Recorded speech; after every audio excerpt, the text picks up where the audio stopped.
Well? Well, what? What happened? Don't just stand there. Tell me all about it. About what? So you won't talk, eh? Well, we got ways of making you yak, see? Okay, I'll sing. But first, let me get comfortable. Now, what is it you wanted to know? About what happened in court. The trial, the verdict. Oh, that. We, the jury, 12 good men and true, carefully weighed all the evidence. Yes? And we reached a verdict. What was it? It was unanimous. Dad, if I die of curiosity, I'll come back and haunt you. Okay, baby. We found Manza guilty, and the judge gave him 10 years. Wasn't it exciting? You being the foreman of the jury and standing up there in court and giving the verdict. You know what I mean. Weren't you thrilled? Not exactly thrilled, but I was proud to be on that jury. We did the public a real service putting that gangster out of circulation. That's Freddie. What could he want? Well, what do you think? It's almost dinner time. Fine thing. I get rid of Butch Manza, public enemy number 2, and what do I come home to? Public idiot number 1. I'll be in my bed.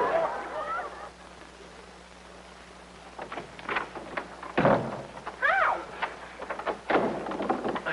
I came over as soon as I heard the news. Is everything all right? Of course.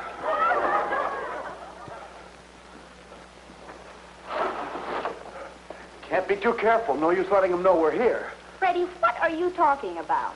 Your dad, is he home? Is he all right? He's home and he's all right. Are you all right? Me? Well, certainly they're not after me. Now, let's start at the beginning, Freddie. Who isn't after whom? Didn't he tell you about this? Gang leader convicted. Manzer gets 10 years. Mobster swears vengeance on jury. When jury foreman Vernon Albright announced the verdict, Manzer leaped to his feet. "My boys will get you for this," he shouted at Albright. Oh, this is awful. That's why I'm here. He didn't tell me one word about it. Dad? Dad? Yes? You come in here this instant. The belligerent gangster was finally silenced, but not until he had hurled vicious threats at juror... Good evening, Mr. Albright. If it hadn't been for Freddie, I probably wouldn't have found out about this until I was an orphan. Good old Freddie. I don't know how I could get along without you, but it would certainly be a pleasure. Gee, thanks, Mr. Albright. Anything I can do to help? Yes, Freddie, there is. Good night. Now stop it. This is serious. How could you? Death staring you in the face, and you wouldn't even tell your own daughter. Oh, fiddle-faddle. And you don't have to swear about it. Why did you try to keep it from me? Because I knew you'd act just the way you're acting, making a mountain out of a molehill. Now listen, honey, there's nothing to be worried about. This is just a case of a crackpot crook flipping his lid, a routine act. Judges and juries are always being threatened. Now let's forget about it. Huh? The only father I've got. His life hanging by a thread, and he asked me to forget about it. Mr. Albright, I think she's right. Well, if you think she's right, she has to be wrong. Now, I don't want to hear any more about it. You're not putting one foot out of this apartment unless you have a bodyguard. Bodyguard? Don't be ridiculous. Don't... Please, Mr. Albright, don't answer it. Don't let them know you're home. I'll handle this. Hello, please. Who you want talking to? Oh, Sir Sally, nobody home. Nobody home, Mr. Honeywell. Give me that phone. Hello, Mr. Honeywell. Huh? No, this is not the psychopathic ward. This is still the Albright residence. You had a bad connection. Sidney R. Maple? Yes, I've heard of him. Yes. He just inherited millions, didn't he? Albright, he's got more millions than I have worries. That's how rich he is. Now, get this. He just got in town, and he's toying with the idea of making some investments. Sounds good. At the plaza? Sure, just leave him to me. I'm afraid it won't be that simple. He's an odd one, timid, afraid of his shadow, afraid of losing a buck. You'll have to handle him carefully, but if anybody can handle him, you're the man. Right. I'll take him to the club tonight. Goodbye. I'm sorry, honey, business deal. You'll have to eat alone. Oh, I don't suppose you could persuade Freddie to share our humble fare? Oh, but you're wrong, Mr. Albright. I wouldn't mind at all. Where do you think you're going? Oh, Margie, be reasonable. I can't let this thing interfere with business. Oh, please, Dad. I don't care how much you expect to make from this business deal. It won't buy buy me a new father. I'm glad you feel that way about me, honey, but you're getting yourself worked up over nothing. I've got to get dressed and over to the hotel. And get bumped off by those gangsters. Oh, Margie, for heaven's sake. Mr. Albright, I think she has a point. So's your head.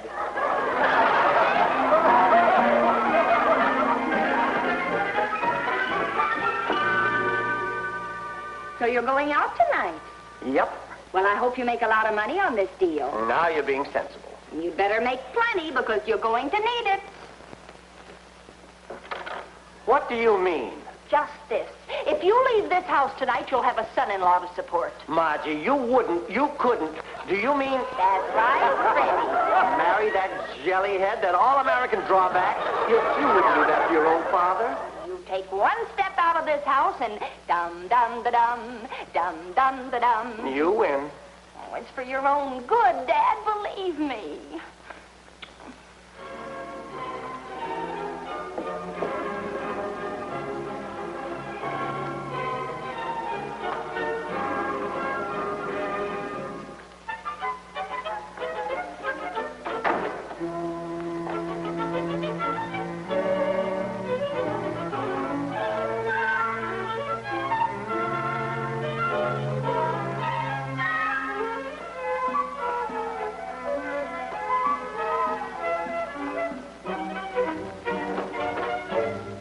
Oh, Margie, I'm kind of sleepy. I think I'll turn in now.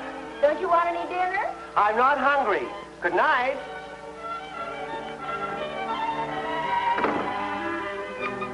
Boy, you certainly know how to handle him. How did you do it? I have a secret weapon. Let's see what we can rustle up for dinner.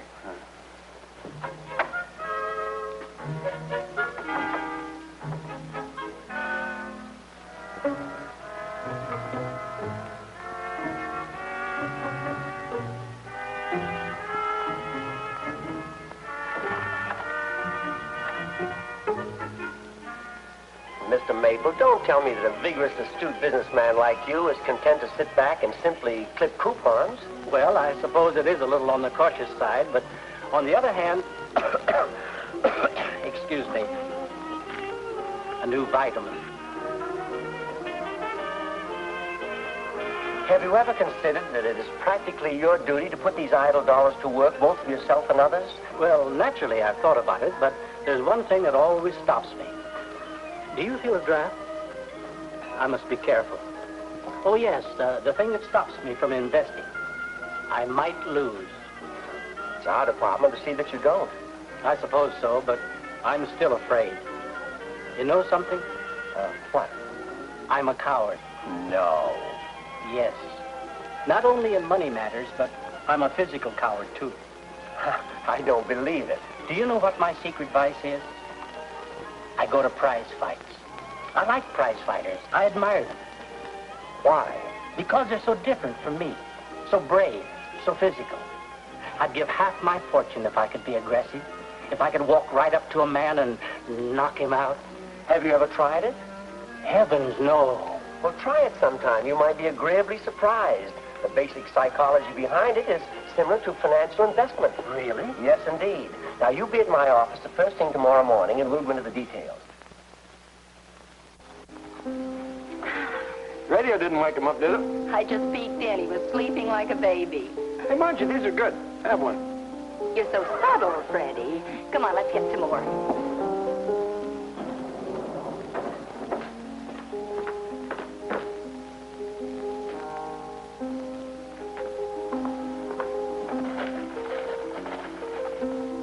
Wait a minute, Margie. Might as well take the whole box. Well, after all, if I'm going to sit up here all night... Oh, I don't know, Freddie. Dad might not like it. Margie, somebody's got to protect him. You don't know how these gangsters operate. They're always breaking in places and kidnapping people. Margie, someone's on your service porch. You think it's... I'll call the police. No time. Besides, this will give me a chance to get in good with your father. Turn off the light.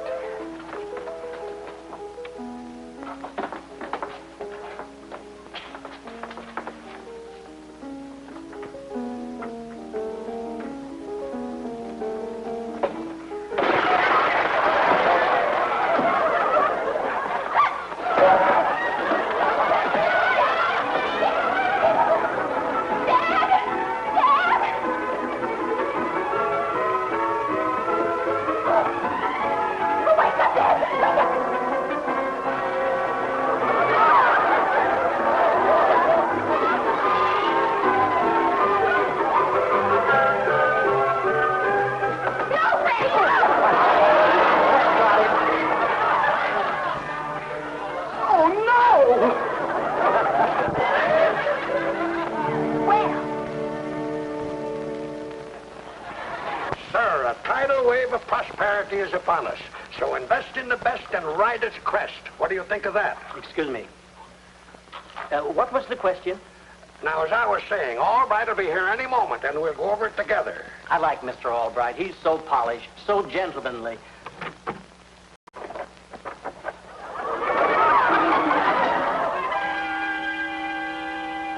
Glad to see you, Mr. Maple. Mr. Albright? Albright, what's the meaning of this? What? That. What did you do? Stick your head in a cement mixer? Oh, this. No, just a slight little misunderstanding. Now, Albright, tell the truth. One of the Manzer gang caught up with you, didn't he? Yes, that's it. But you're not quite right. It wasn't just one gangster that attacked me. There were 4 of them. Good heavens. I read about the trial. You were foreman of the jury. Aren't you at all frightened? No, they won't try any more rough stuff on me. At least not until I get out of the hospital. You fought them all, knocked them out? Oh, there are only 4 of them. Albright, you surprised me. Life is full of little surprises. I found that out last night. Now, Mr. Maple, I hope you're coming around to our way of thinking about those lazy dollars of yours. Yes, sir, a tidal wave of prosperity is upon us. Invest in the best and ride its crest. What do you think of that? Excuse me. Oh, I didn't realize it was so late. I have an appointment with the doctor. Gentlemen, I'm interested in your proposition, and I want to hear more about it just as soon as possible. Well, suppose the 3 of us get together at my apartment this afternoon at 4 and discuss the matter. Combine a little business with pleasure. And later, we'll show you the town. I'd like that. At your apartment? With those gangsters lurking around? Well, wouldn't that be dangerous? Oh, there's nothing to worry about, believe me. I took care of that. Well, just to be on the safe side, I'd better arm myself. Well, if you feel better about it, Mr. Maple. Do you mind? Amazing.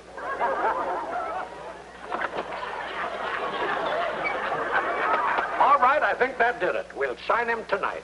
Thanks to me. But see here, my boy, no more of these heroics. You can't clean up the Manzer gang single-handed. You better get yourself a bodyguard. Now you're talking like my daughter. I'm serious. If you don't care anything about yourself, think of her. You know how these gangsters are. They might get back at you through Margie, even kidnap her. Oh, I never thought of that. You can't be too careful with thugs like that. Now, I've got to go over to the bank. I'll see you later.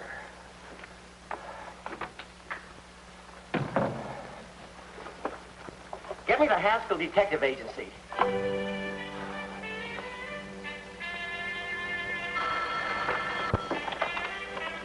Murder, divorce, and general snooping, we handle them all. Haskell speaking. Yes, Mr. Albright. Mm-hmm. I don't blame you. That's a tough outfit. And Haskell, it might be better not to let my daughter know she was being guarded. It would just upset her. She'll never even suspect. I always carry out my assignments with the greatest delicacy.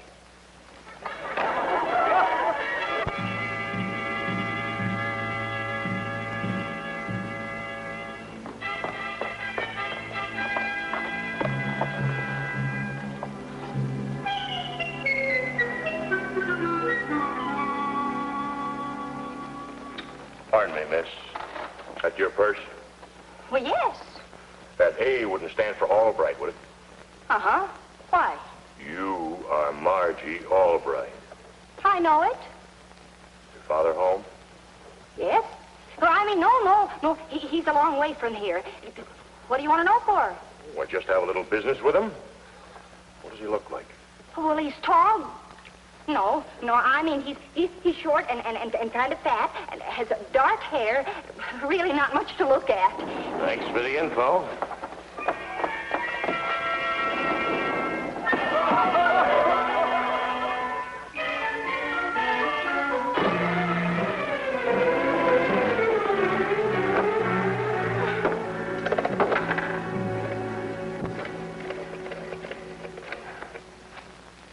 Hello, Freddie. There's a gangster down in the lobby after Dad. We've got to do something. Oh, gee, thanks, Freddie. I knew I could depend on you. And hurry.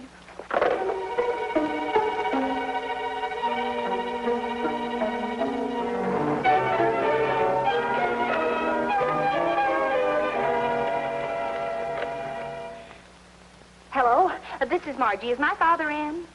He isn't? Well, is Mr. Honeywell in? Thanks. Mr. Honeywell, where's Dad? He's at the barber shop getting that eye work done. Well, tell Dad to be careful. There's a real gangster looking for him in the lobby right now. What? About 6 feet, uh-huh. Typical gangster, uh-huh. Gunman type. You sit tight and leave everything to me. Yes, sir? Get me Mr. Brandt in the district attorney's office and hurry.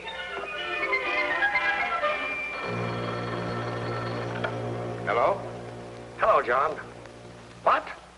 Oh, this is more important than golf. Well, that description fits one of Manzer's toughest gunmen, Soapy Walters. We're looking for him. Well, I'll do better than that. I'll have a look-see myself. Bye.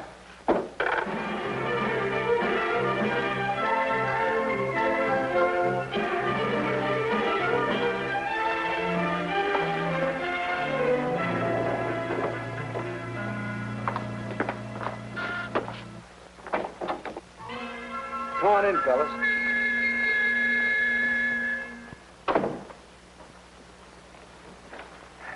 Meet Margie. Margie, this is Gerald. He's unemployed as a truck driver. And this is Humphrey. He's just unemployed. Thanks for coming over, boys. Well, here we are. Yes, but there's one small catch to it. You know how stubborn Dad is. He probably won't like the idea, so how... I've got it. Mrs. Odette's is away, and I've got the key to her apartment. Come on.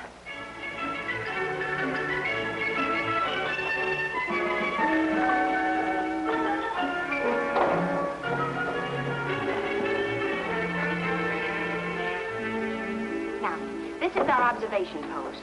We can see the elevator and anybody who goes to our apartment. And Dad'll never know what we're doing. We'll give them a real good going over, and then we'll toss them out on their ears. Toss them out? Nothing doing. We're going to capture them. There's probably a big reward for these crooks. I'll show your dad I can make good. I suppose you're going someplace, too. Well, yes, the 10th floor. Ah, what's your business on the 10th floor? This is my business. Assistant District Attorney. Mr. Brent. Sorry, I didn't know. I'm working on the Albright case. So am I. Say, you haven't seen a thug hanging around, have you? Man about your height. Typical plug ugly. Slouch hat. Cigar in his face. No? Nobody like that around here. I'd have nabbed him. Say, don't suppose he slipped by me. I'll look upstairs.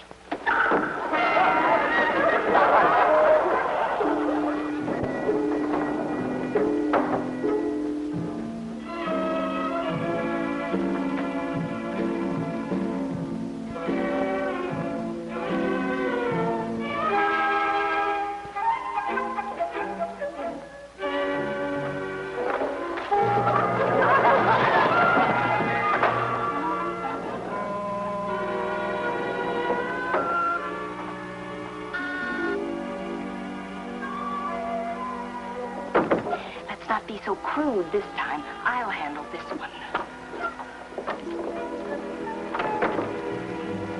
You looking for someone? Why, yes, Mr. Albright. Oh, he just moved. I'll show you. Thank you.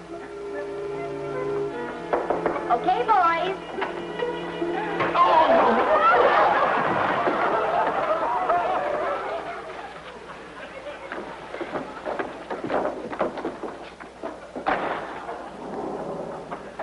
I'll mix us a cocktail while we're waiting for Maple. I gotta hand it to you, all right. This is one deal you really handled.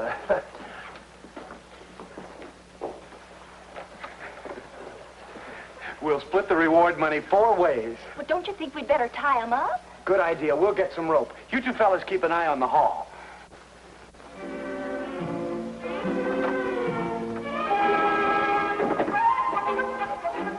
Hey, another one. Hey, he's got a gun. We'll have to play this cagey.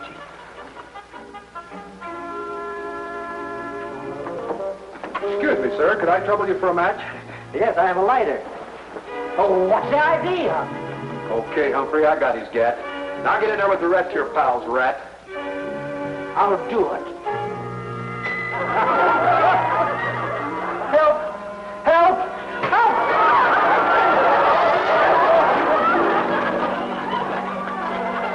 You look like Mr. Maple. It was Maple. Open this door. For the last time, I'm telling you, open this door. That's Dad. Oh, good.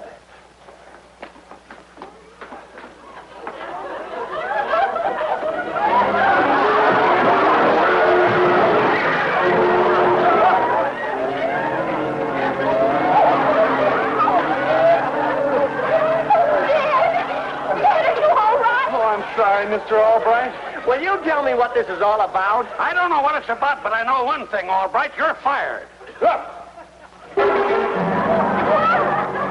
But, Mr. Honeywell, you don't understand. We did this to protect Dad from these gangsters.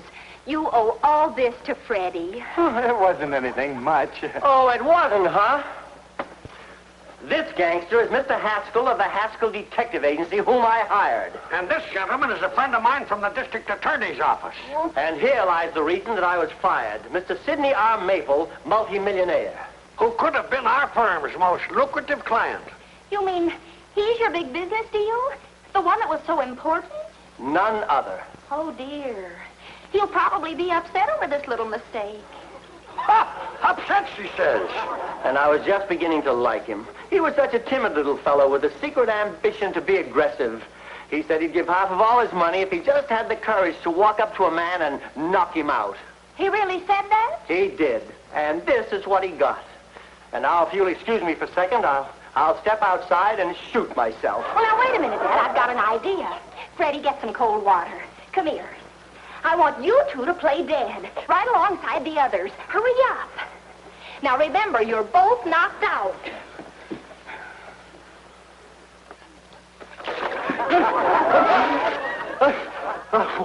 What happened? You're a hero. I am? Don't you remember? You saved my life. I hit a man, didn't I? One man? How modest can you be? Single-handedly, you knocked out the whole Manzer gang. You were a tiger. I was? Funny, I don't recall. Everything seemed to go black. Maybe I saw red. You were blind with rage. Meet the new Sidney R. Maple. Mr. Albright, your advice about socking someone paid off. And I'm going to take your advice in other things, too. From now on, you handle all my money affairs. Albright, you're rehired. Think of it, me knocking out this whole gang. You missed one.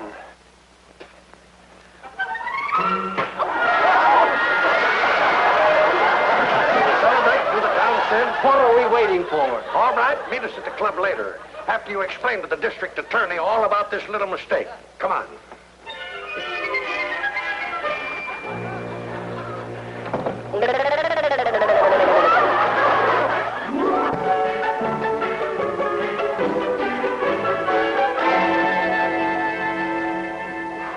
And just one favor, Margie. Next time, let the gangsters get me. Well, everything turned out all right, didn't it? You got your deal And the usual number of bumps and bruises.